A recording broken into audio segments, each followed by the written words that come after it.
अतिवृष्टीचं संकट ओढावलं आहे, नेमकं कशा प्रकारे आपण मदत करत आहात, कुठल्या कुठल्या जिल्ह्यामध्ये ही मदत जाणार आहे आणि जी मदत करत आहात ती कशा प्रकारे वितरित केली जाणार आहे? पहा, हे संकट फार मोठं आहे.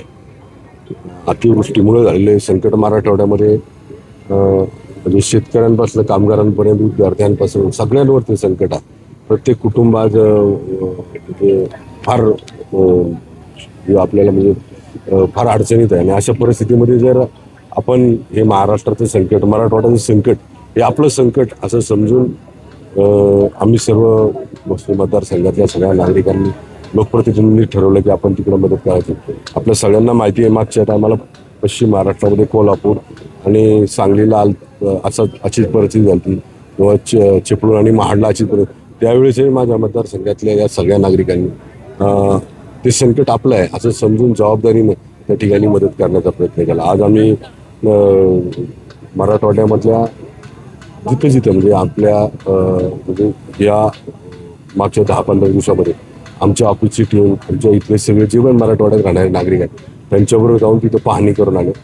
ज्या ज्या ठिकाणी मदत पोचली नाही, ज्या ज्या ठिकाणी मदत गरजेची आहे आणि काय काय मदत हवी, विद्यार्थ्यांना शाळेसाठी लागेल, माझ्या माता बहिणीला लागेल, घरातल्या काही धान्याच्या गरजा असतील किंवा अशा वेगवेगळ्या माध्यमातून ज्या जुन्या आपल्या रोजच्या जीवनमानामध्ये उपयोगी पडणाऱ्या काही वस्तू असतील त्या सगळ्या देण्याचा प्रयत्न आम्ही या ठिकाणी केलेला आहे. आणि तुम्ही पाहिलं असेल की याच्या अगोदरही 1-2 अशा गाड्या जात होत्या. आज आम्ही एकदम 51 गाड्या त्या ठिकाणी पाठवतो आणि अशाच प्रकारे पुढेही सुद्धा अजून आम्ही बरीच मदत करण्याचं ठरलेलं आहे. बऱ्याच प्रकारच्या म्हणजे जी मदत करता येईल त्या संकटात मराठवाड्यातला माझा प्रत्येक नागरिक बाहेर पडला पाहिजे या अनुषंगानं सगळ्या लोकांनी आता आम्ही ठरवले आणि ती मदत आम्ही तिथे पोहोचवतो. दादा, म्हणजे तुम्ही तर मदत करतच आहात, पण बाकी पण जे काही आमदार आहेत भाजपचे असतील किंवा इतर पक्षाचे, त्यांना आव्हान कराल का की अशा प्रकारे मदत करा? आणि याला जोडून दुसरा एक प्रश्न आहे की दादा, अन्नधान्य जात आहे पण पशुधनाचं पण मोठं नुकसान झालेलं आहे, त्याच्यासाठी काही पाठपुरावा करणार का शासन?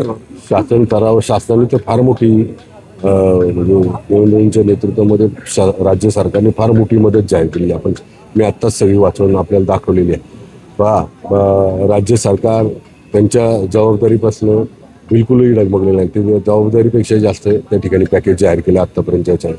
आणि एक नागरिक म्हणून सरकार तर मदत करणार, पण एक नागरिक म्हणून आपण जे करता येईल, हे संकट मराठवाड्यावर आहे, पश्चिम महाराष्ट्रात झालं आहे, कोकणात झालं.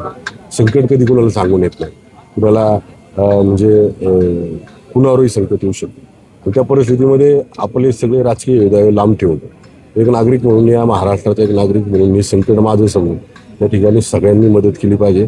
याच उद्देशाने आम्ही सगळेजण मदत करतो. आणि जो बघा, महाराष्ट्रातला प्रत्येक माणूस हा संवेदनशील आहे, भावनिक आहे, त्यामुळे तो त्या ठिकाणी आपली मदत 100% करणार.